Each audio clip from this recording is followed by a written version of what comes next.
नमस्कार दोस्तों, मैं राम भारद्वाज आपका स्वागत करता हूं आपकी शानदार जानदार जबरदस्त हिंदी कक्षा में।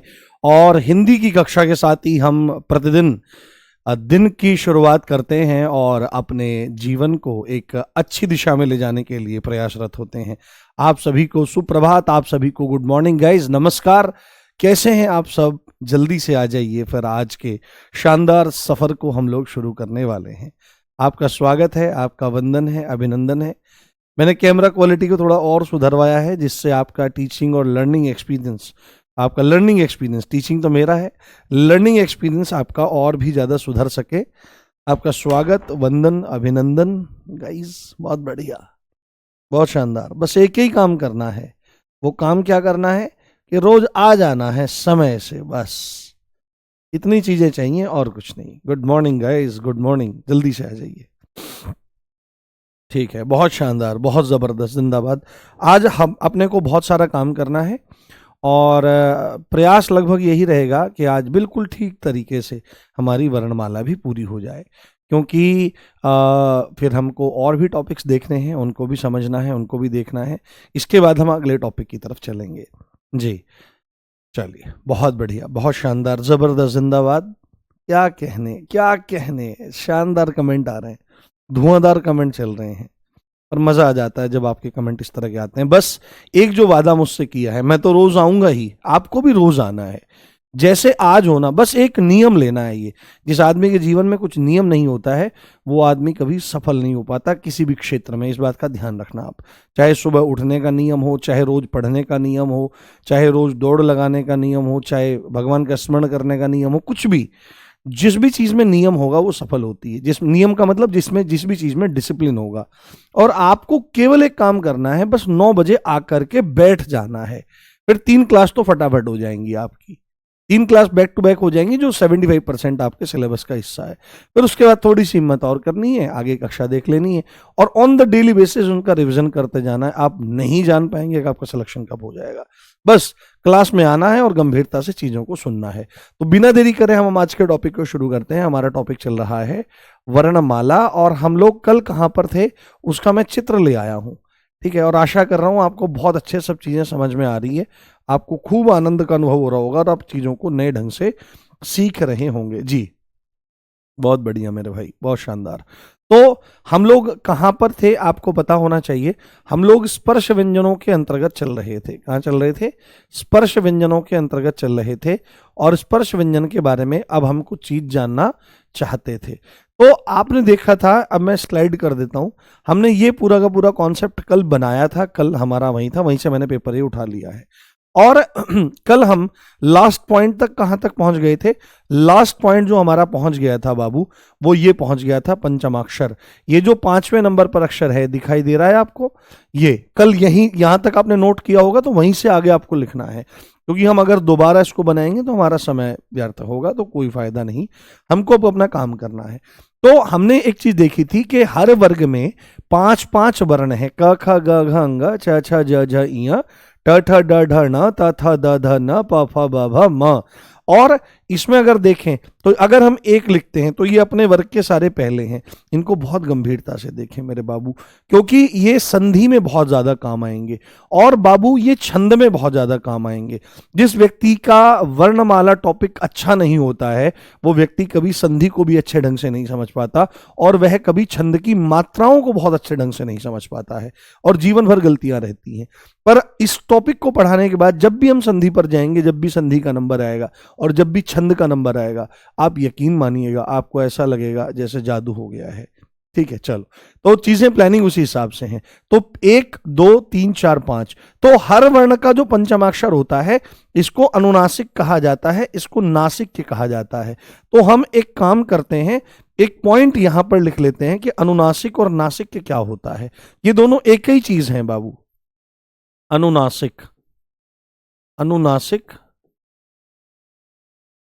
या नासिक्य, अनुनासिक या नासिक्य वर्ण, है ना, अनुनासिक या नासिक्य वर्ण। तो इसमें सीधे सीधे आपको एक पंक्ति लिख देनी है कि वे वर्ण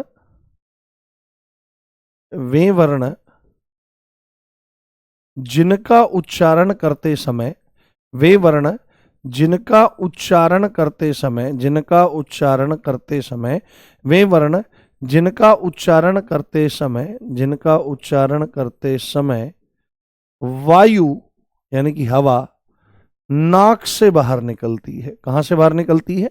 नाक से बाहर निकलती है, नाक से बाहर निकलती है। वैसे तो सामान्यतः मुंह से बाहर निकलती है, पर इन वालों में नाक से बाहर निकलती है, नाक से बाहर निकलती है, नाक से बाहर निकलती है। यह बात आपको बहुत अच्छे से ध्यान रखनी है। और इसी का नाम है भी, देखो, अनुनासिक। तो अनुनासिक में क्या आया? अनुनासिक में नासिक आया, नासिका आया, यहां पे नासिका आया, ये देखो नासिका। और नासिक के में भी नासिका छुपा हुआ है। और नासिका किसको कहते हैं? नासिका नाक को कहा जाता है। ये जो नोज होती है ना, नोज, जो छोटे बच्चों में कहते हैं अरे तुम्हारी तो नोज ही बड़ी सुंदर है, या छोटा बच्चा जो कर देता तो नोजी आ जाती है। क्या आ जाती है? नोजी। 11 तारीख निकलती है ना, जो कभी वो 1 आ जाती है, कभी 11 निकलती है, कभी भाई साहब 10 का बुलबुला बन जाता है कई बार, तो नोजी कह देते हैं जिसको। तो इसमें आप अगर गंभीरता से देखें तो ये नासिक के वर्ण क्या है? तो हर वर्ग का पंचमाक्षर क्या है? हर वर्ग का जो पंचमाक्षर है, हर वर्ग का पंचमाक्षर, हर वर्ग का जो पंचमाक्षर है, हर वर्ग का पंचमाक्षर जो है, जिसमें क्या आया आपका? क ख ग घ ng, है ना, छ छ ज झ ञ, ट ठ ड ढ न, त ठ ड ढ न, त थ द ध न, और प फ ब भ म। अब मैं एक चीज चाहता हूं, मैं बिल्कुल नहीं चाहता कि आपको, हाँ मैं बिल्कुल ऐसा नहीं चाहता कि आपको कोई भी चीज हवा में पता लगे। चीजें ढंग से पता लगनी चाहिए। एक काम करो, एक चीज महसूस करो, मेरे साथ बोलना, ग बोलना मेरे साथ, ग। जैसे ही आप ग बोलोगे तो वायु जो है वो मुंह से नाम मात्र के लिए बाहर निकलेगी, पर नाक से ज्यादा निकलने की कोशिश करेगी। और जैसे ही नाक से ज्यादा निकलने की कोशिश करेगी तो नाक के जो नथुने हैं उन पर जोर पड़ेगा हवा के ज्यादा बाहर आने से। बोल करके देखो, ग। तो ये जो हिस्सा है, ये वाला, ये दिख रहा है, ये जो नॉस्ट्रल के ऊपर ये डिजाइन सा बना रहता है, ये सबके डिजाइन अलग अलग होते हैं, सबके अलग अलग डिजाइन की गाड़ी रहती है। तो हमारी अलग डिजाइन की गाड़ी है, आपकी अलग डिजाइन की गाड़ी है, पर असर बिल्कुल पूरा आएगा। जैसे बोलेंगे तो आप देखो यहां पर एकदम से असर पड़ता है। जैसे बोलेंगे इया, देखो इया बोलते हैं तो नाक ऐसे हो जाती है, ऐसे करते हैं ना दोस्तों के साथ मिल करके, नाक फुला लेते हैं, तो नाक स्वतः फूल सी जाती है। इंगा, इया, अण, न, म, ये फूलते हैं। क्यों? क्योंकि जोर पड़ता है। उस पर ध्यान मत दो, वो तो ऑटोमेटिक है, ये इंटरनेट से चलता है बाबू, ये अपना आप चलता है, इस पर ध्यान मत दो। तो यस और नो, बात बताओ, बात सही है कि नहीं है? बात सही है कि नहीं है? जोर पड़ता है कि नहीं पड़ता है? हाँ, अलग अलग मॉडिफाइड हैं ये सब। हाँ, ठीक है। तो ये पंचमाक्षर में आपके आ जाएंगे।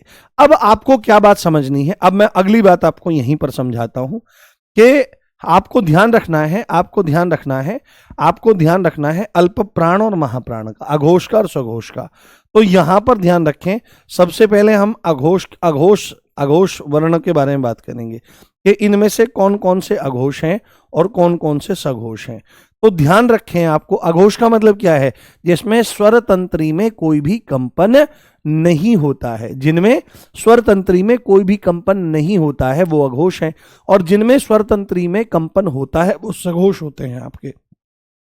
तो आपसे पूछेगा कि अघोष और सघोष कौन से हैं, तो आपको एक बात स्पष्ट रूप से लिख देनी है अघोष में कि प्रत्येक वर्ग का पहला और दूसरा, प्रत्येक वर्ग का, प्रत्येक वर्ग का, प्रत्येक वर्ग का, प्रत्येक वर्ग का, हाँ एक काम करते हैं, हम यहां पर भी लिख लेते हैं जिससे हमको मतलब आसानी हो जाए, और हम सीधे सीधे लिखेंगे। अब हम ज्यादा दांव पेंच नहीं खेलेंगे, जिससे आपको बढ़िया समझ में आए। और क ख ग घ ng, उसके बाद यहां पर छ छ ज झ और इया, उसके बाद हमारा ट ठ ड ढ और अण, उसके बाद त थ द ध और न, और अंतिम में आ जाएगा आपका प फ ब भ और म। ठीक है, ये हमारा कौन सा है? ये हमारा है, ये सारे हैं पहले, ये जितने भी हैं अपने अपने वर्ग के, ये अपने वर्ग के दूसरे, ये तीसरे, ये चौथे और ये अपने वर्ग के पांचवे। तो प्रत्येक वर्ग का आपको ध्यान रखना है यहां पर कि प्रत्येक वर्ग का पहला और दूसरा, प्रत्येक वर्ग का पहला और दूसरा, प्रत्येक वर्ग का पहला और दूसरा। तो नंबर याद रख लेना है 1 और 2। अघोष में क्या नंबर याद रख लेना है 1 और 2। तो अगर मैं यहां पर लिखूं इन दोनों के बारे में कि प्रत्येक वर्ग के दोनों क्या हैं बाबू, ये आपके अघोष हैं। क्या हैं बेटे, ये आपके अघोष हैं। अघोष का मतलब मैं ऑलरेडी आपको बता चुका हूं बहुत अच्छे से। उसके बाद अगर हम सघोष में जाएं तो सघोष में क्या लिखा जाएगा, कितने बच गए, 3 बच गए, 3 बच गए। तो प्रत्येक वर्ग का तीसरा, चौथा और पांचवा, प्रत्येक वर्ग का कौन सा, तीसरा, चौथा, तीसरा, चौथा और पांचवा, प्रत्येक वर्ग का तीसरा, चौथा और जो पांचवा होता है ये आपके सघोष कहलाते हैं। ये क्या कहलाते हैं, ये आपके सघोष कहलाते हैं। 3 4 5, तो इसमें तो ऐसे नंबर याद हो जाएगा 3 4 5, 1 2 और 3 4 5। तो इनको आप क्या बोलेंगे, इनको आप बोल देंगे कि ये सारे के सारे सघोष हैं। एक काम करो आप ना, इनमें से एक एक को लेके देखो, एक अघोष को लेके देखो, एक सघोष को लेके देखो। जैसे क जो है ये अघोष है और ग जो है ये सघोष है, दोनों को एक साथ हम प्रैक्टिकल करते हैं। यहां पे हाथ लगाओ, ये वाली जो जगह है, 1 मिनट मैं खोलता हूं, आप भी अपनी चेन थोड़ी सी यहां पे खोल लो। तो ये वाला जो हिस्सा है, ये यहां पर जो है, इस पे हाथ लगाओ आप और बोलो, देखो हल्का सा बोलो क क क, नॉर्मल बोलो क क। तो आपको कोई वाइब्रेशन यहां पर महसूस नहीं होगी, परंतु जैसे ही आप बोलोगे ग ग, पूरा झंझना जाता है। जैसे ही बोलोगे क तो कोई वाइब्रेशन नहीं, वो आपको लग सकता है कि हल्की फुल्की है, बट वो वाइब्रेशन में नहीं आती। क, आप बोलोगे क, कोई वाइब्रेशन नहीं, नाम मात्र।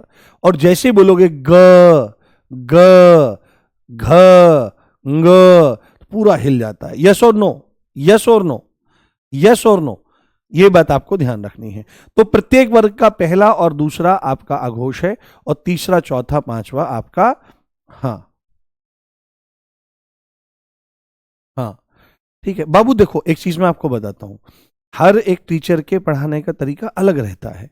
और ये जो कॉन्सेप्ट है ना वर्णमाला के, आप 20 किताब उठा के देखो, 20 के 20 में अलग मिलेंगे। अब हमको पढ़ना क्या है, हमको पढ़ना वो है जो हमारी परीक्षा की दृष्टि से जरूरी है, जो हमको आने वाले चैप्टर्स में मदद करेगा। और आप यकीन मानिए आपका एक भी प्रश्न इस वर्णमाला टॉपिक से बाहर नहीं जाएगा।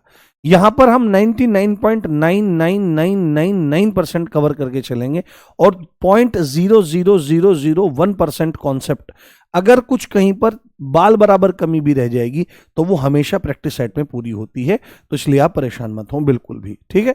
चलो अब हम बात करते हैं यहां पर अल्प प्राणों की और महाप्राणों की। किसकी, अब हम बात करते हैं अलग से यहां पर अल्प प्राणों की और महाप्राणों की। तो अल्प प्राण का मतलब क्या है, अल्प मतलब थोड़ा, प्राण मतलब प्राणवायु। तो अल्प प्राण और मेरे बाबू महाप्राण, अल्प प्राण और महाप्राण, अल्प प्राण और महाप्राण, अल्प प्राण और महाप्राण।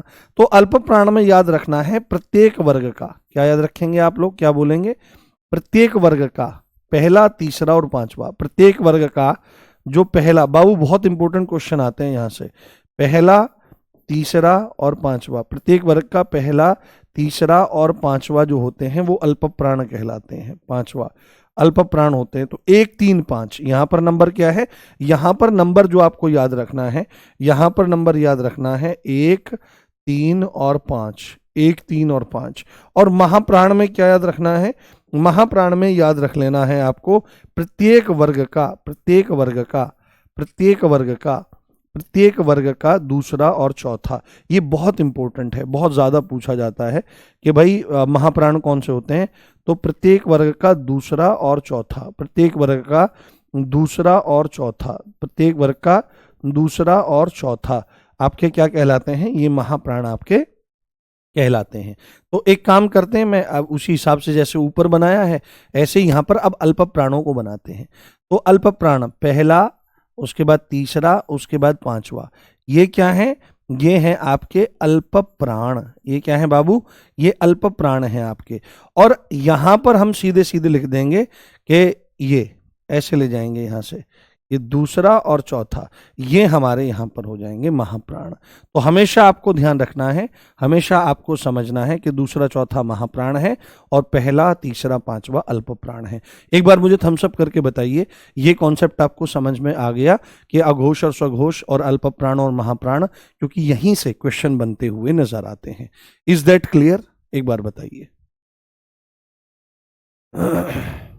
हाँ, बहुत बढ़िया।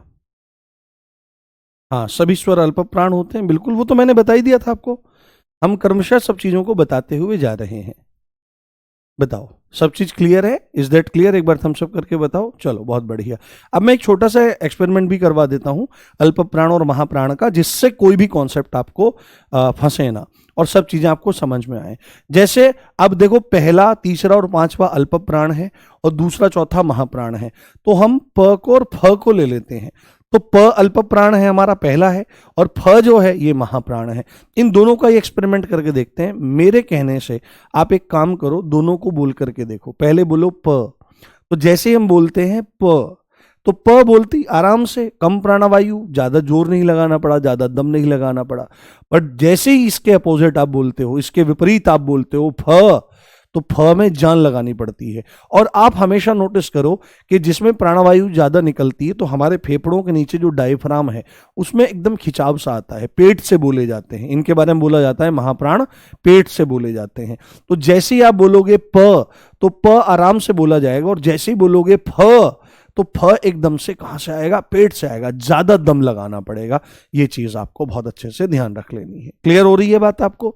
चलो, तो ये भी एक्सपेरिमेंट आपने कर लिया। तो हमने स्पर्श व्यंजनों से संबंधित जो जो कॉन्सेप्ट थे वो यहां पर बहुत अच्छे से जान लिए हैं, उनको बहुत अच्छे से समझ लिया है। अब इसके बाद जो हमारा कॉन्सेप्ट आता है वो आता है मेरे बाबू अंतस्थ व्यंजनों का। और इनको अंतस्थ क्यों कहा जाता है, इस बात पे भी हम लोग चर्चा करेंगे, और ये है क्या इसके बारे में चर्चा करेंगे। एक एक पॉइंट जो इस क्लास में बताया जा रहा है वो आपकी कक्षा के लिए, वो आपके पेपर के लिए बहुत ज्यादा जरूरी है, क्योंकि 2 क्वेश्चन वर्णमाला से आने हैं और इन 5 क्लास से आपके 2 क्वेश्चन निश्चित बन जाएंगे। ये बात आपको ध्यान रखनी है। अब यहां पर मेरे साथ में आप लिखिए अंतस्थ व्यंजन। ठीक है, अंतस्थ व्यंजन, अंतस्थ व्यंजन, अंतस्थ। देखो, अगर शब्दों के अर्थ को आप अच्छे से पकड़ जाओ तो फिर आपको बिल्कुल भी दिक्कत नहीं आएगी और क्लास में ही आपको याद होती हुई चीजें चली जाएंगी। हमने यहां पर लिखा अंतस्थ। क्या लिखा है? अंतस्थ। तो जैसे आपने देखा होगा कि जब भी आप किसी राजा रानी की या कोई पौराणिक कथा सुनते हो, तो पौराणिक कथा में जहां पर राजा अपने दरबार में रहता है, तो वह क्या बात कहता है? वह कहता है कि मैं अंतःपुर में जा रहा हूं। कहां जा रहा हूं? अंतःपुर में। तो अंतःपुर किसको कहते हैं? जहां पर रनिवास होता है, जहां पर रानियां निवास करती थी, उसको अंतःपुर कहा जाता है। तो अंतः का मतलब होता है, और वो कहां होता था? अब अपनी स्त्रियों को, अगर कोई राजा है और उसको हमेशा डर है कि शत्रु सेना, दुश्मन की सेना उस पर आक्रमण कर सकती है, तो अपनी स्त्रियों को अपने महल के बिल्कुल बीच वाले हिस्से में वो रखेगा। बिल्कुल कहाँ रखेगा? बीच वाले हिस्से में रखेगा। तो अंतः का मतलब होता है बीच में, अंतः का मतलब होता है अंदर, और स्थ मतलब स्थित। तो इसको आप ध्यान रखना है। अंतः, अंतस्थ का मतलब क्या होता है? जो अंतः लिखा हुआ है इसका है यहां पर अंदर, इसका मतलब होता है अंदर, या इसका अर्थ होता है बीच में। इसका अर्थ क्या होता है? बीच में। और यहां पर स्थ है, तो स्थ जो शब्द है ये, इसका मतलब होता है स्थित, सिचुएटेड, लोकेटेड, यानी कि ऐसे व्यंजन जो बीच में स्थित हैं। तो बीच में स्थित हैं, तो बीच में स्थित होने का मतलब क्या होता है? अब बहुत सारे लोग कहते हैं कि बीच में जो स्थित होते हैं वो ठीक नहीं होते हैं, कि भाई या तो पुरुष हो या स्त्री हो, और जो बीच में हो वो तो भाई बाद में ऐसे ऐसे करके नाचते हैं, ला रे मैं तेरे लिए नाची रे ला, तो ऐसे तो ऐसे कैसे करती? तो ऐसा नहीं, ये वो वाले नहीं है, ये अलग वाले हैं। ये वैसे बात कही जाए तो कुछ कुछ उसी तरह के हैं, क्योंकि ये न तो स्वर हैं न ये पूरी तरह से व्यंजन है ना। इनकी भी स्थिति कुछ कुछ ऐसी ही है। वैसे अयोग वाह के लिए कहा जाता है, न स्वर है न व्यंजन है, परंतु इनको फिर भी व्यंजनों में रखा जाता है, क्योंकि वायु इनके उच्चारण करते समय मुंह में अटक जाती है। ठीक है, मुंह में अटक जाती है।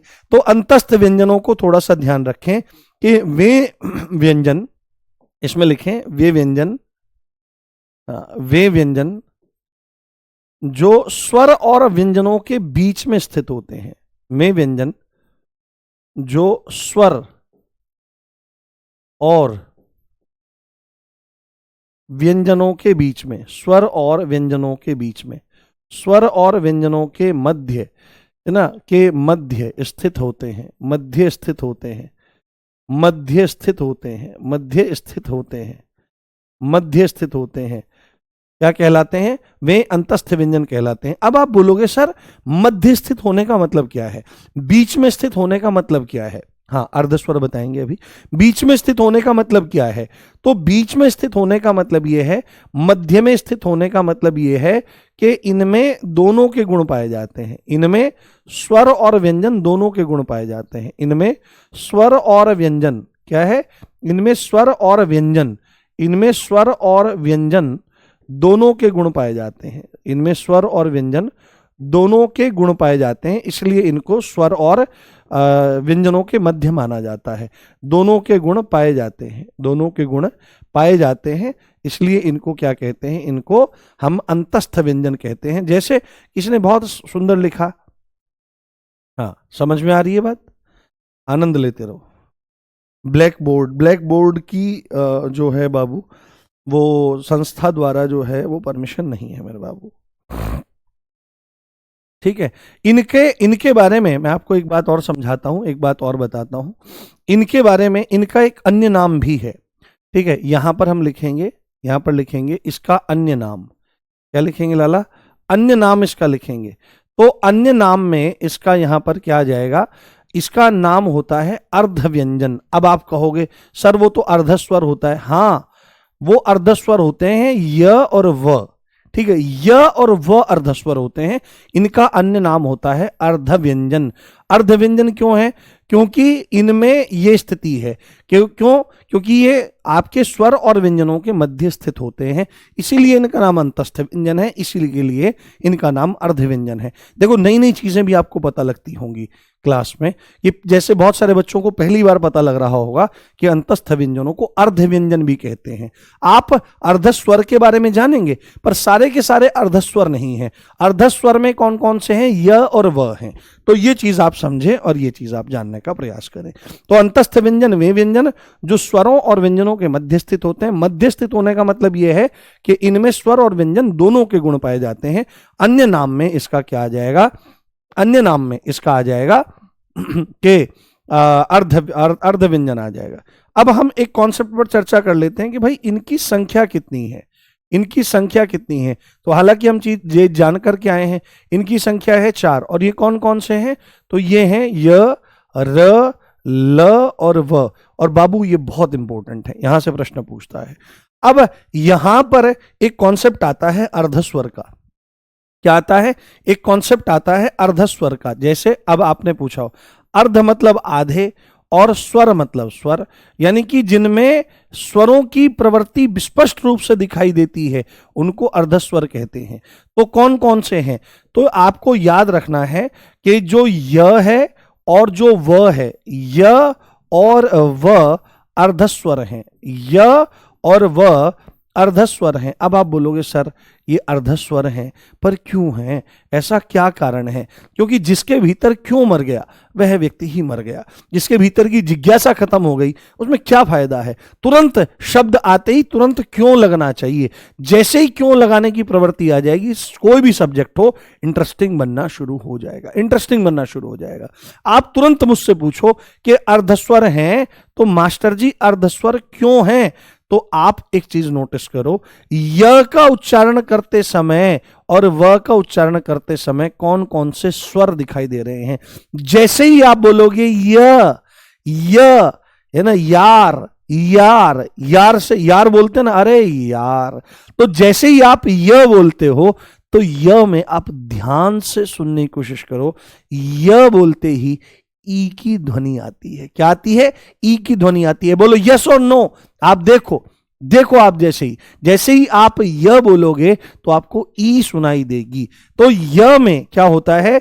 य में ई की ध्वनि आती है, ई की ध्वनि, ई की ध्वनि आती है। य में ई की ध्वनि आती है, य में ई की ध्वनि आती है। बोल के देखो, आपको खुद महसूस होगा। ई की ध्वनि आती है, य में ई की ध्वनि आती है। और जैसे ही व बोलते हो तो व में क्या होता है, व में आपकी ऊ की ध्वनि आती है ना। देखो जैसे ही य बोलोगे तो ई शुरू में महसूस होगा, ई, य य य य य य य, जैसे सीढ़ी अटक गई हो तो ई की ध्वनि आती है। और जैसे ही मेरे प्यारे व बोलोगे तो व में क्या होता है, ऊ की ध्वनि आती है। किसकी आती है, ऊ की ध्वनि आती है, ऊ की ध्वनि आती है, ये बात ध्यान रखना। ध्वनि मतलब आवाज आती है, ऊ की ध्वनि आती है। तो इसीलिए यहां पर कहा जाता है कि इनमें स्वर भी है, स्वर भी छुपा हुआ दिखाई देता है, इसलिए है तो व्यंजन, पर इनको पूरा स्वर ना कह करके इनको अर्धस्वर कह दिया जाए तो हमारा काम बन जाएगा। तो पेपर में पूछेगा अर्धस्वर कौन से हैं, तो आपको बोलना पड़ेगा य और व जो हैं ये अर्धस्वर हैं, क्योंकि य में ई की ध्वनि और व में ऊ की ध्वनि हमको दिखाई और सुनाई देती है। ठीक, चलो ये कॉन्सेप्ट हमने यहां पर जान लिया। अब हम आगे चलते हैं, अगले पेपर पे चलते हैं। अब हम बात करते हैं र की, बहुत इंपॉर्टेंट है। अब हम बात करते हैं र के बारे में। र के बारे में कुछ चर्चा करनी है। जो ये र होता है ना, र, इसको संस्कृत में रेफ कहा जाता है। क्या कहते हैं, संस्कृत में रेफ कहा जाता है। तो वो अलग बात है, उसको मैं अलग से भी समझाऊंगा। बट ये जो र है, इसको, इसके बहुत सारे नाम हैं, इसके बहुत सारे नाम हैं। इसको अलग अलग नाम से आपका जाना जाता है, जो आपको बहुत अच्छे से समझ लेने हैं, बहुत अच्छे से आपको जान लेने हैं। क्लियर? हंस कौन रहा है भाई, हंस क्यों रहे हो दोस्तों? पढ़ने पे ध्यान दो।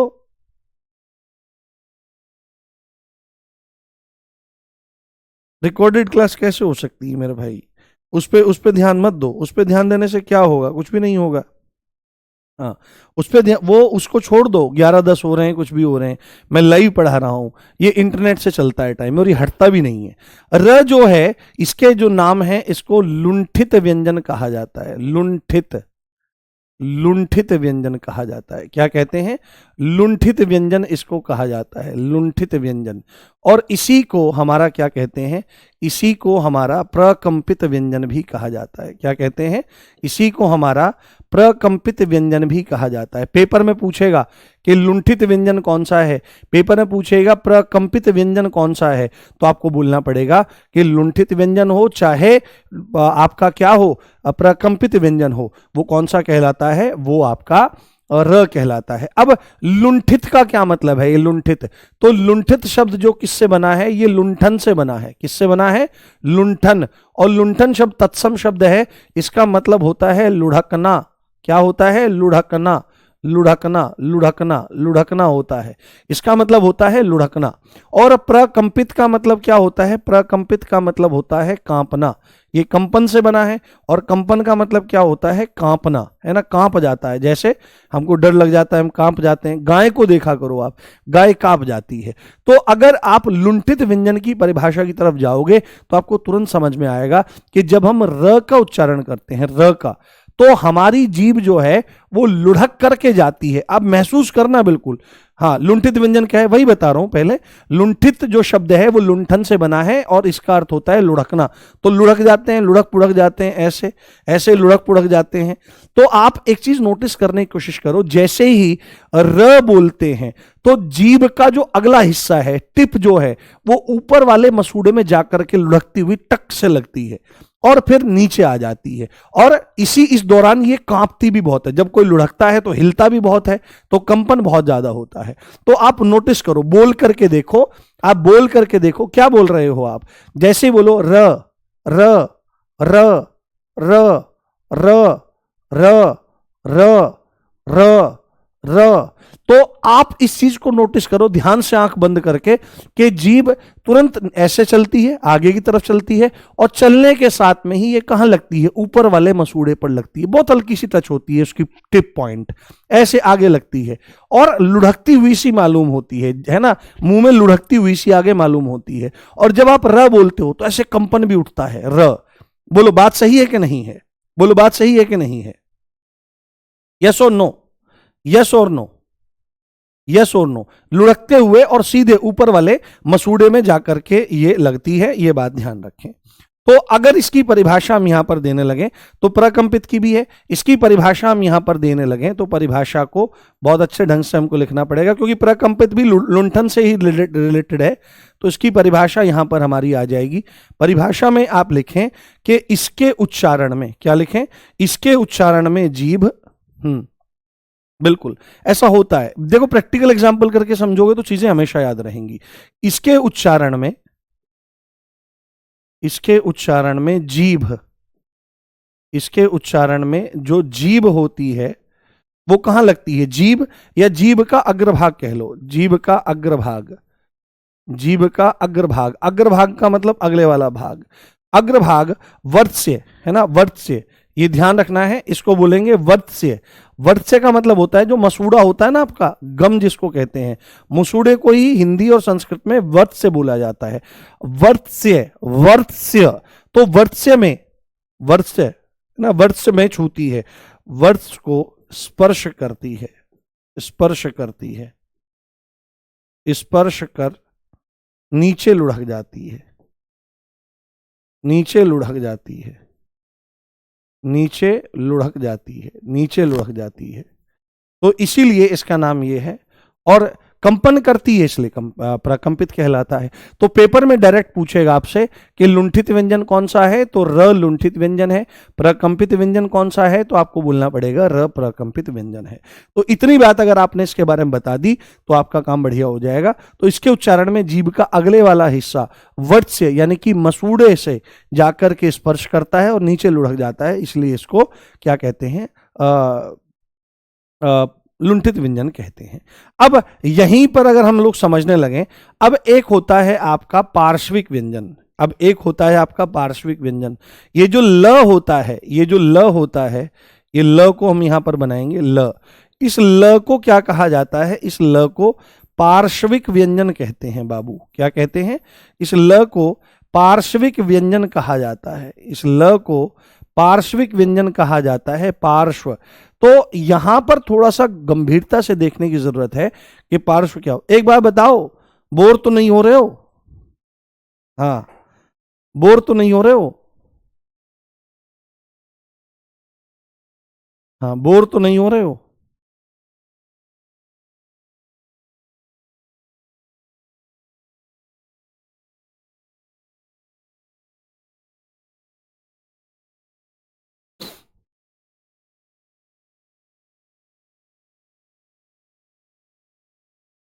हाँ पढ़ते रहो बेटे, बोर नहीं होना है, क्योंकि और मज़ा आ रहा है। देखो जब चीज़ें नई नई सीखने को मिलती हैं और चीज़ें जानने को मिलती हैं तो फिर बोर नहीं होना चाहिए।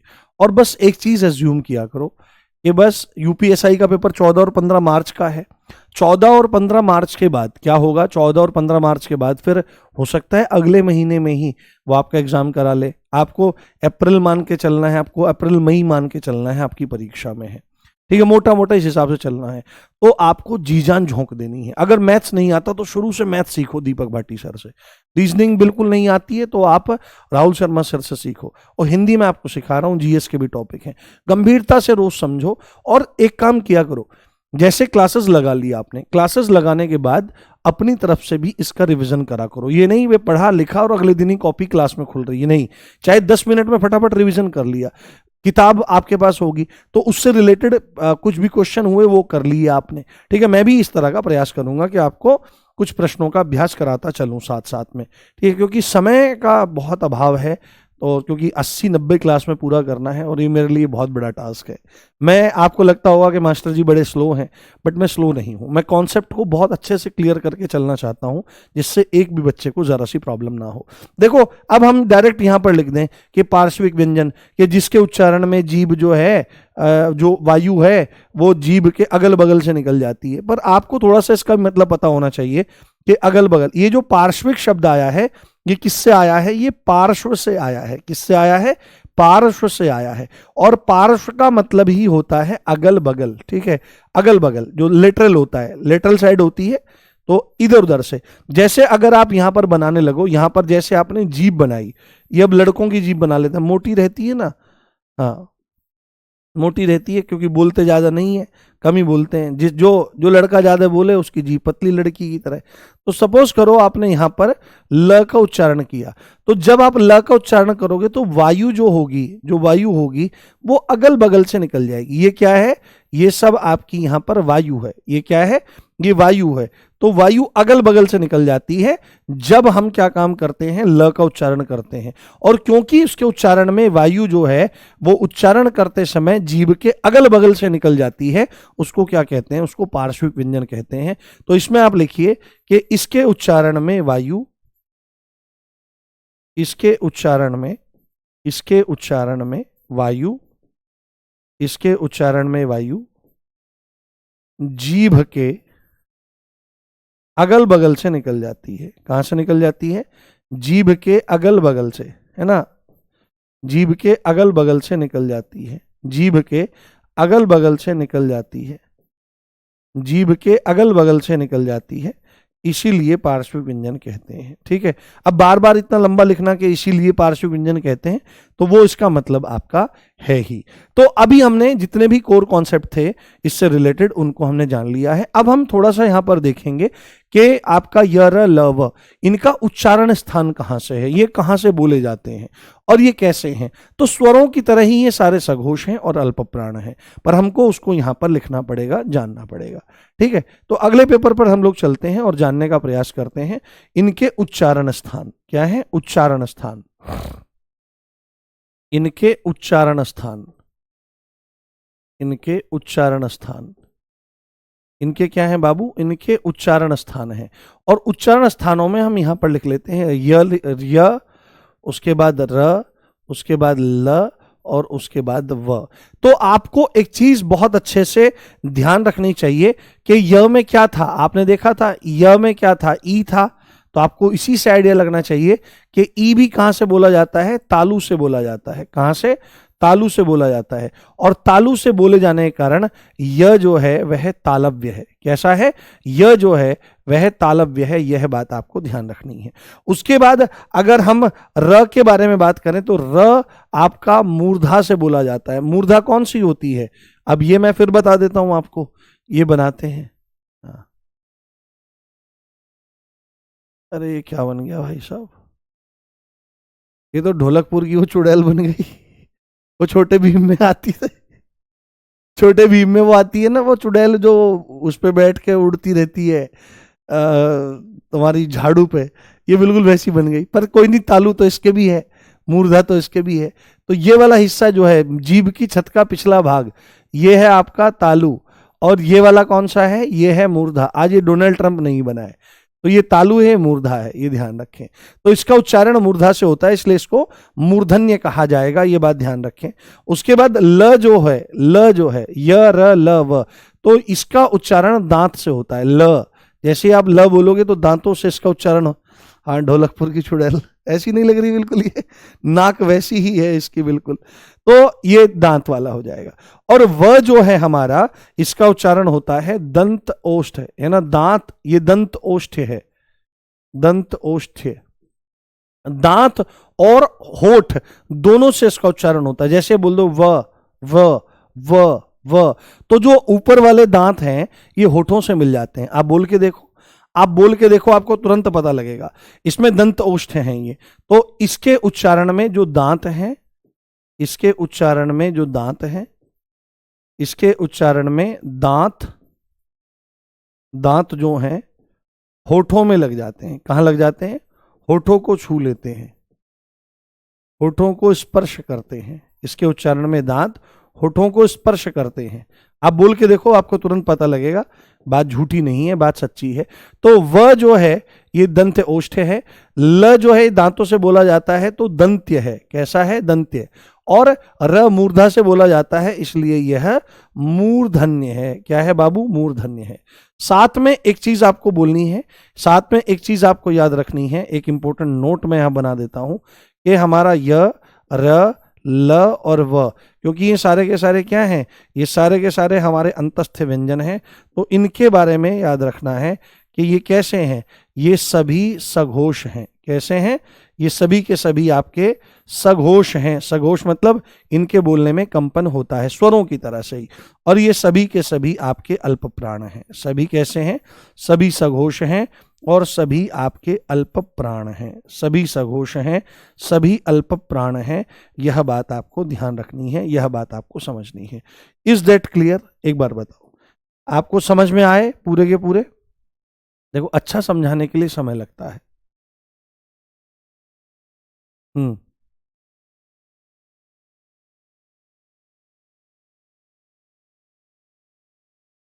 बताइए दोस्तों, आपको अंतस्थ व्यंजन अच्छे समझ में आ गए? कोई दिक्कत, कोई समस्या तो नहीं? कोशिश करेंगे कि आज हमारा पूरा हो जाए। चलो, बहुत बढ़िया। हाँ, मुझे सभी के कमेंट दिखाई देते हैं, जो आवश्यक होता है वो मैं ले लूंगा, आप चिंता मत करो। बहुत बढ़िया, शानदार शानदार शानदार मेरे भाई, जबरदस्त, जिंदाबाद। अब हम चलते हैं, अब हम चलते हैं, अब हम चलते हैं। एक मिनट, पेन भाई। हम्म बहुत बढ़िया। तो हमने अंतस्थ व्यंजनों को बहुत अच्छे से समझ लिया है यहाँ पर। अब हम चलते हैं ऊष्म व्यंजनों की तरफ। कहाँ चलते हैं? ऊष्म व्यंजनों की तरफ। ऊष्म, बहुत बढ़िया है, बड़ा मजा आएगा समझने में। और सर्दी हो रही है तो बड़े काम के हैं ऊष्म व्यंजन। हाँ, इनको क्या कहते हैं? इनको ऊष्म व्यंजन कहा जाता है। ये क्या है? ये आपके ऊष्म व्यंजन है। तो यहां पर थोड़ा सा गंभीरता से देखने की जरूरत है। व्यंजन का मतलब तो आपको पता है कि वे वर्ण जो स्वरों की सहायता से बोले जाते हैं, परंतु ऊष्म का मतलब क्या है? ऊष्म, तो ऊष्म जो शब्द है ये ऊष्मा से बना है और इसका अर्थ होता है गर्म। क्या होता है? इसका अर्थ होता है गर्म। तो यहां पर आपको एक परिभाषा बहुत प्यारे ढंग से लिखनी पड़ेगी कि ऊष्म व्यंजन वे व्यंजन हैं, वे व्यंजन जिनके उच्चारण में, जिनके उच्चारण में, जिनके उच्चारण में, जिनके उच्चारण में घर्षण के कारण, किसके कारण? घर्षण, फ्रिक्शन के कारण वायु कुछ गर्म होकर, क्या होकर? कुछ गर्म होकर मुख से बाहर निकलती है। कुछ गर्म होकर, कुछ गर्म होकर मुख से बाहर निकलती है। कुछ गर्म होकर मुख से बाहर निकलती है। कुछ गर्म होकर मुख से बाहर निकलती है। कुछ गर्म होकर मुख से बाहर निकलती है। वे व्यंजन आपके क्या कहलाते हैं बाबू? ऊष्म व्यंजन कहलाते हैं।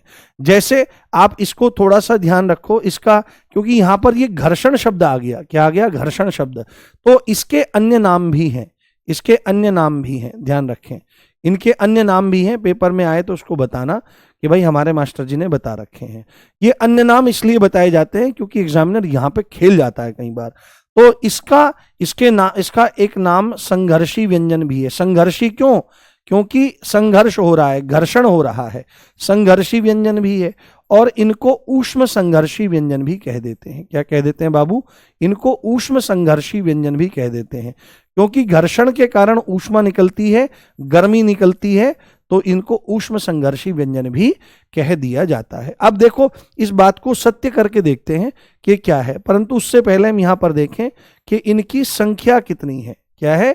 इनकी संख्या कितनी है? तो इनकी संख्या भी 4 है। और ये कौन कौन से हैं? ये है श, ये है श, ये है स, और ये है ह। बहुत ध्यान से समझें। इनको हम सबको एक ही धुरी में नापते हैं इनको सबको हम। परंतु मैं आपको एक बात थोड़ी सी बताने का प्रयास करता हूं। आप एक काम करो, अपना हाथ जो है, अपना हाथ जो है वो मुंह के पास लाओ। अपना हाथ जो है वो मुंह के पास लाओ, एक बार लेकर के आओ मेरे प्यारे बच्चे, मेरे प्यारे दोस्तों, एक बार मुंह के पास इसको लेकर के आओ। और 2 उंगलियों को नीचे कर लो, ये वाली 2 उंगली जो नीचे हैं। हाथ जो है उसको ऐसे लेकर के आओ, ठीक है? हाथ ऐसे लेकर के आओ। बहुत बढ़िया चीज सिखाने वाला हूं आपको। हाथ ऐसे लेकर के आओ, लेकर के आ गए होंगे आशा कर रहा हूं। और 2 उंगलियां जो हैं ये नीचे वाली, इनको ऐसे कर लो और इनको ऐसे करो, बोलो जुबा केसरी। ठीक है? तो वो नहीं करना है, इन उंगलियों को दोबारा वापस लेकर के आ जाना है ना? इनको इनको वापस लेकर के आ जाना है। और यहां पर इनको बोल करके देखना है। क्या बोल करके देखना है? क्या बोल करके देखना है? आप बोलेंगे श श श, तो ऐसा नहीं कि हाथ जल जाएगा, परंतु जैसे ही आप श बोलोगे तो आपको हल्की सी गर्मी वहां से आती हुई महसूस देगी। हल्की सी गर्मी वहां पे आपको आती हुई महसूस देगी। जैसे बोलेंगे श श, अंतिम में विशेष महसूस होगी। जैसे आप बोलेंगे श, ये जो है ये मूर्धन्य शकार है जिसको षटकोण वाला कहते हैं। उसके बाद बोलेंगे स स, ये दंत्य सकार है, दांतों से बोला जाता है। और जैसे ही बोलेंगे ह ह, तो आपको हल्की सी गर्मी महसूस होगी। क्यों? ऐसा क्यों होता है? क्योंकि वायु अंदर घर्षण करके बाहर निकलती है। और आपने देखा होगा जब भी बहुत सारे लोग सुबह उठते हैं, बड़ी ठंडी लगती है तो हाथों को ऐसे करते हैं, तो ये क्या हो रहा है? ये घर्षण हो रहा है। और घर्षण से ही आग पैदा होती है, चाहे वो लकड़ी हो, चाहे वो रिश्ते हो। जब भी घर्षण होगा तभी आग लगेगी। तो जब भी रिश्ते हो, ब्याह शादी हो गई हो तुम्हारी, या तुम में से कुछ लोग ब्याह शादी की तैयारी में हो, तो जब भी बातचीत एक तरफ से उठनी शुरू हो, दूसरा व्यक्ति शांत हो जाए तो घर्षण नहीं होगा, आग नहीं लगेगी। जब शांत हो जाए तब अपनी बात को कह दे। तो इनकी संख्या 4 है। यह बात आपको बहुत अच्छे से ध्यान रखनी है, बहुत अच्छे से इसको जान लेनी है। यहां पर ह के बारे में एक बात, पहले मैं इनके उच्चारण स्थान यहीं पर बताता हूं। इनके उच्चारण स्थान यहीं पर आप लोग देखो, उच्चारण स्थानों को समझना बहुत ज्यादा यहां पर जरूरी है। ये जो श है, ये जो श है, ये तालव्य शकार है। क्या है? तालव्य है, तालव्य। ये तालु से बोला जाता है, ये तालु से आपका बोला जाता है, तालु से। ये जो आपका है ये मूर्धन्य शकार है। कौन सा है? ये मूर्धन्य शकार है, ये मूर्धा से बोला जाता है। कहां से बोला जाता है? मूर्धा से बोला जाता है, मूर्धा से। ये मूर्धा से आपका बोला जाता है। उसके बाद ये कौन सा है? ये दांतों से बोला जाता है, इसको दंत्य सकार कहते हैं। क्या कहते हैं? इसको दंत्य कहते हैं, ये दांतों से बोला जाता है। और बाबू ये जो है इसका उच्चारण स्थान क्या है? ये कंठ है। ये कैसा है? ये कंठ है, क्योंकि ये गले से बोला जाता है। कहां से बोला जाता है? कंठ से बोला जाता है। ये इनके उच्चारण स्थान है।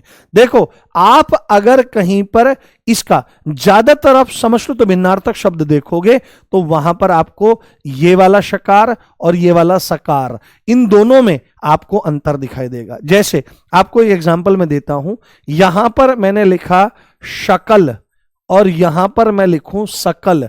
अब दोनों में क्या अंतर है? दोनों में क्या अंतर है? दोनों में अंतर केवल इसका है, यहां पर ये आपका दंत्य सकार है, यहां पर ये आपका तालव्य शकार है। अब ये वो जो आपका होता है, जो जो कहते हैं ना कि हे देवी, मैं आपको बहुत पसंद करता हूं, आप खुश हो जाइए मुझ पर, मुझसे बात कर लीजिए, ऐसे आप बोलते हो किसी को। तो जब ऐसे बोलते तो जा करके देवी जी सीधे बोलती है, ए जा रे अपनी शक्ल देख। तो वो बोल देते शक्ल देख, वो तो सब अलग है। वो शब्द है शक्ल और वो उर्दू का शब्द है। परंतु यहां पर शक्ल शब्द का अर्थ होता है टुकड़ा। पेपर में खूब आता है, ये सब चीजें मैं बताता हुआ चलता ही हूं, इससे कॉन्सेप्ट भी क्लियर होते चलें और नंबर भी बनते चलें। शकल का मतलब होता है टुकड़ा या हिस्सा, और सकल का मतलब होता है पूरा या संपूर्ण। केवल एक वर्ण के बदल जाने से अर्थ बिल्कुल बदल गया, है ना? टुकड़ा या हिस्सा, ये ध्यान रखो। कितना अंतर आ गया आपका? तो ध्यान रखना चाहिए कि इनको बोलते हुए जब हम क्या बोलते हैं, जब हम बोलते हैं आपका श, तो सांप के जैसी ध्वनि आती है। जैसे सांप सीटी मारता है ना, फुफकार मारता है, श श। अगर आपको मैं बताना चाहूं, एक चांद सा रोशन चेहरा, जुल्फों का रंग सुनहरा, ये झील सी नीली आंखें, तो ये जो बोला जा रहा है, ये वाला स्थान जो है, यहां से श बोला जा रहा है। ये वाला जो स्थान है, यहां से श बोला जा रहा है। और जो यहां पर ये दांत हैं, इन दांतों से ये स बोला जा रहा है। तो ये आपका तालव्य शकार है, ये आपका मूर्धन्य शकार है, ये आपका दंत्य शकार है। इस बात को आपको बहुत अच्छे से ध्यान रखना है, बहुत अच्छे से आपको उसको समझ लेना है। क्लियर हो रही बात? ह के बारे में एक इंपॉर्टेंट चर्चा और करते हैं। ह जो है इसका एक अन्य नाम भी है, इसका एक अन्य नाम भी है प्यारे। और अन्य नाम क्या है? अन्य नाम क्या है? काकल्य व्यंजन है। क्या है? पेपर में पूछता है, बहुत इंपॉर्टेंट है। काकल्य वर्ण कौन सा है? पूछेगा काकल्य व्यंजन कौन सा है या काकल्य वर्ण कौन सा है, तो आपको बोलना पड़ेगा कि भाई आपका ह जो है वो काकल्य व्यंजन होता है। अब आप बोलोगे सर ये काकल्य क्या होता है, ये काकल्य क्या होता है, ये तो समझ में ही नहीं आ रही ये बात, तो बड़ा अजीब सा लग रहा है काकल्य। तो हम है ना, हम किस लिए बैठे हैं। काकल्य क्या होता है कि काकल होता है। काकल्य किससे बना है, काकल से बना है, काकल से। तो काकल क्या होता है, तो जो हमारा साउंड बॉक्स होता है, जो हमारा ये स्वर तंत्र होता है, उसकी जो ओपनिंग रहती है, उसका जो मुंह रहता है, उसको काकल कहा जाता है। ठीक है, स्वर तंत्र के मुख को काकल कहते हैं। स्वर तंत्र का जो मुख होता है, स्वर तंत्र का मुख काकल कहलाता है। और क्योंकि इसका उच्चारण अभी है तो गले में ही है, तो गले में ही है, पर वो गले में भी स्वर तंत्र के मुख से निकलता है, स्वर तंत्र के मुख से ये निकलता है, है ना, वहां से निकलता है, इसलिए इसको ये काकल से निकलता है, इसलिए काकल्य व्यंजन। और क्योंकि स्वर तंत्र के मुख से निकलता है, इसलिए इसका एक नाम स्वर तंत्र मुखीय व्यंजन भी है, स्वर तंत्र मुखीय व्यंजन भी है। ये बात आपको ध्यान रखनी चाहिए, ये बात आपको जान लेनी चाहिए। एक और नाम भी है इसका, इसका स्वर तंत्रीय व्यंजन भी आ जाता है, क्योंकि स्वर तंत्र से निकल रहा है, स्वर तंत्रीय व्यंजन। तो पेपर में कोई भी नाम आए आपको उधेड़ देना है कि क्या है, आपका स जो है इसका उच्चारण स्थान कंठ है, ये ऊष्म व्यंजन तो है ही, ऊष्म व्यंजन के नाम संघर्षी व्यंजन, ऊष्म संघर्षी व्यंजन है। साथ में ह का नाम काकल्य व्यंजन है, क्योंकि इसका उच्चारण काकल से होता है। क्या होता है, उच्चारण काकल से होता है, काकल से होता है। और काकल स्वर तंत्र के मुख को कहा जाता है, इसलिए ये काकल्य है। और क्योंकि स्वर तंत्र के मुख से होता है, तो एक नाम इसका स्वर तंत्र मुखीय व्यंजन भी है। और क्योंकि स्वर तंत्र से हो रहा है, तो मोटा मोटी इसको स्वर तंत्रीय व्यंजन भी कह दिया जाता है। यह बात आपको बहुत अच्छे से समझ लेनी है। एक बार मुझे बताओ कि कोई दिक्कत तो नहीं है। हाँ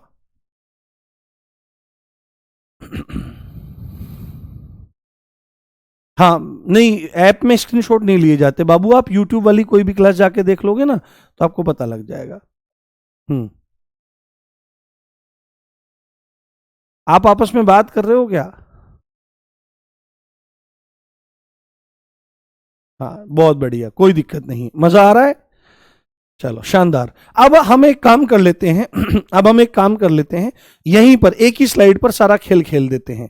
अब यहां पर एक कॉन्सेप्ट रह जाता है, ध्यान रखना है, बहुत अच्छे से समझना है।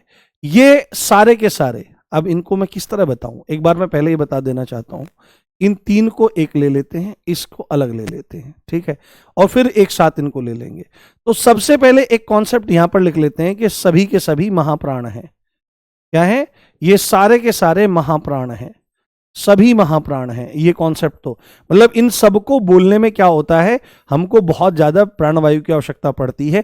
जैसे ही हम बोलते हैं श, जैसे ही बोलते हैं हम श, मूर्धा ऊपर से बोला जाता है, श श, जीभ को थोड़ा सा ऊपर घुमा करके तालू से लगा करके बोला जाता है श।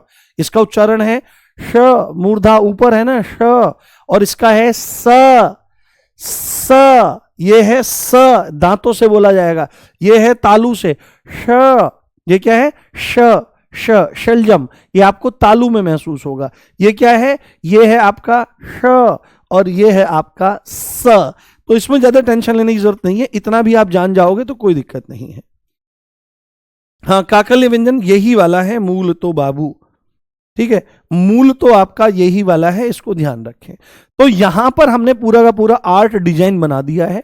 अब थोड़ा सा ध्यान रखना है कि जो आपका श, श और स है, ये क्या है, ये आपके अघोष हैं। ये कौन से हैं, ये तीन आपके अघोष हैं, ये तीन आपके अघोष हैं, ये ध्यान रखना है। और ये जो है ह वाला, ये आपका सघोष है। क्या है, ये आपका सघोष है। ये पूरा का पूरा कैरेक्टर हमारा यहां पर पूरा होता है। ऊष्म व्यंजन बिना कुछ तामझाम के एक स्लाइड पर बहुत अच्छे ढंग से पूरा होता है। और अगर इस तरह से नोट्स बनाओगे, ये नोट्स बन रहे हैं, मेरे को नोट्स बनाने का अभ्यास है, मैं कई कई सारे पन्नों का जो कंटेंट होता है उसको एक पन्ने में ले आता हूं। अब इसी को हम लाइन लगा लगा करके लिखते तो इतना इंटरेस्टिंग नहीं होता, इतना समझ में नहीं आता। चलो, मेरे को लगता है कि इसमें एक क्लास और लगानी पड़ेगी, कोई दिक्कत तो नहीं है, एक आध क्लास फालतू हो जाए। हाँ, कोई दिक्कत तो नहीं है बच्चों, एक आध क्लास फालतू हो जाए अगर, बस कॉन्सेप्ट अच्छे से क्लियर होने चाहिए। देखो मैं ठीक 9 बजे से पूरा पूरा लगातार बोल रहा हूं, हमने कोई फालतू बात नहीं करी, कुछ नहीं करी, आनंद भी हम लेते रहे, कोई दिक्कत तो नहीं है अगर एक क्लास फालतू हो जाए, क्योंकि अभी हमारे क्या रह रहे हैं, और मैं क्वेश्चन भी ले आऊंगा आपके लिए नेक्स्ट क्लास में।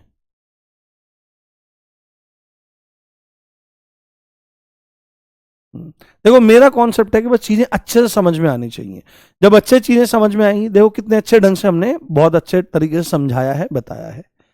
चलो, आशा करता हूं आपको आपकी शुरुआत बहुत अच्छी होती होगी दिन की, आपको बहुत अच्छा भी लगता होगा। और फिर अभी आप 10 बजे रीजनिंग की क्लास में जाइए, 11 बजे आप मैथ्स की क्लास में जाइए, ठीक है। 1 बजे फिर पॉलिटी चल रही है, 3 बजे ज्योग्राफी चल रही है, 5 बजे यूपीजी के चल रहा है, और 6 बजे आपका स्टैटिक जी के चल रहा है। तो कोई पूछ रहा था बच्चा, तो मैंने बता दिया, ठीक है। तो अब हमारी जो नेक्स्ट क्लास होगी वर्णमाला की, उसमें मैं क्वेश्चन भी लेकर के आऊंगा, कुछ जो दिखाने हैं मुझे आपको, ठीक है। तो क्वेश्चन लेकर के आएंगे, साथ में हम अल्प प्राणों की, महाप्राणों की संख्या भी देखेंगे, अल्प प्राण 31 है, महाप्राण 15 है, इत्यादि इत्यादि, ये सब चीजें देखेंगे। साथ में हम आपके संयुक्त व्यंजनों को, द्विगुण व्यंजनों को और आगत ध्वनियों को देखने का प्रयास करेंगे। उसके बाद हम कुछ क्वेश्चन सॉल्व करेंगे, मजा आ जाएगा, ठीक है। डाउट ग्रुप में वैसे तो मुझे उम्मीद है कि आपका कोई डाउट नहीं होगा, और मेरी प्रार्थना है कि डाउट ग्रुप में आप जो भी चीज पूछें, अगर आपको क्लास से रिलेटेड कोई इशू है तो उसको पूछने की कोशिश करें, या इसके अलावा कोई बहुत इंपॉर्टेंट इशू है तो वो पूछें, और अन्यथा मतलब बिना फालतू की चीजें ना करें, और बस पढ़ने पे ज्यादा ध्यान दें। हाँ, संभवतः जो कक्षाएं हैं वो सोमवार से शुक्रवार हैं, तो संभवतः कल कक्षा नहीं होगी, बाकी मैं एक बार पता कर लूंगा, क्योंकि मेरे संज्ञान में यही जानकारी है। बाकी मैं पता कर लूंगा कि कल क्लास होगी या नहीं होगी, या अब आने वाले सोमवार को होगी। और आपको मैं एक बात बताता हूं कि मेरे द्वारा YouTube पर यूपीएसआई और यूपी पुलिस के लिए हर रविवार दोपहर 1 बजे 7 रविवारों में एक क्लास हो चुकी है। साहित्य सागर नाम से सीरीज चलाई जा रही है, उसको मैं दिखाने का प्रयास करता हूं, अगर वो दिख जाए, ठीक है, वो दिख जाए तो अगर उसको दिखाने की कोशिश मैं करता हूं आपको, एक बार वो देखिए। इस क्लास को आप जरूर अटेंड करें। इस बैच में भी हम लोग क्या काम करेंगे, हाँ, इस बैच में भी हम लोग क्या काम करेंगे, एक सेकंड दोस्तों, इस बैच में भी हम लोग क्या काम करेंगे, साहित्य तो पढ़ेंगे ही, बट ये क्या है ना, ये बहुत डिटेल में लेके जा रहा हूं मैं इसको पढ़ने के लिए। अगर आप पढ़ोगे तो 1 महीना लग जाएगा, अगर 1-1 घंटे के हिसाब से करोगे तो। इस बैच में हम इस बैच के हिसाब से, परीक्षा के हिसाब से पढ़ेंगे, बट ये यूपी पुलिस, एसआई, यूपीपी और जितने भी एग्जाम हैं उनके लिए हैं। तो देखो मैंने बहुत अच्छे ढंग से सारा का सारा ये कॉन्सेप्ट बना रखा है। ये पहली क्लास 11 जनवरी को हो चुकी है, 1 बजे से चली थी, जिसमें हमने हिंदी भाषा का विकास, बोलियां, एक भी क्वेश्चन आपका बाहर नहीं जा सकता, उसमें हमने हिंदी भाषा का विकास, भाषा बोली, हिंदी से संबंधित संवैधानिक अनुच्छेद, उपबंध, महत्वपूर्ण आयोग और काल विभाजन। अब हम दूसरी क्लास जो 18 जनवरी को लेने वाले हैं, यानी कि परसों लेने वाले हैं, उस क्लास में हम जैन साहित्य, सिद्ध साहित्य, नाथ साहित्य, रासो साहित्य, जो आदि काल से संबंधित है, आदि काल को बहुत अच्छे समझेंगे। नेक्स्ट क्लास में भक्ति काल की निर्गुण शाखा को, उससे अगली क्लास में भक्ति काल की सगुण शाखा को, महत्वपूर्ण पंक्तियां वंक्तियां सब लेंगे, ठीक है। उसके बाद 8वीं क्लास में रीतिकाल और आधुनिक काल भारतेंदु युग से छायावाद तक। 15 फरवरी को 6ठी क्लास में आधुनिक काल प्रगतिवाद से अब तक। और उसके बाद 7वीं क्लास में पुरस्कार, पत्रकारिता एवं काव्यशास्त्र, जिसमें हिंदी में प्रथम पत्र और पत्रिकाएं, जितने भी पुरस्कार हैं, और विश्व हिंदी सम्मेलन। इससे आपको बाहर साहित्य देखने के लिए नहीं मिलेगा। यदि आपको साहित्य की प्रॉब्लम है तो आप यूट्यूब पर, ये कहां हो रहा है, ये यूट्यूब पर, और यूट्यूब भी कौन सा, RWA मेन चैनल पर, RWA मेन चैनल पर ये क्लास हमारी चल रही है। साथ में 1 PM, है ना, 1 PM हर रविवार। और ये पूरा ब्यौरा है, आप जाकर के देख सकते हैं, इसको मैं डाल भी दूंगा, ग्रुप में डलवा दूंगा मैं इसको, अगर संभव होगा तो आप इस क्लास में भी जरूर मेरे साथ जुड़ें, आपको खूब आनंद आएगा, ठीक है।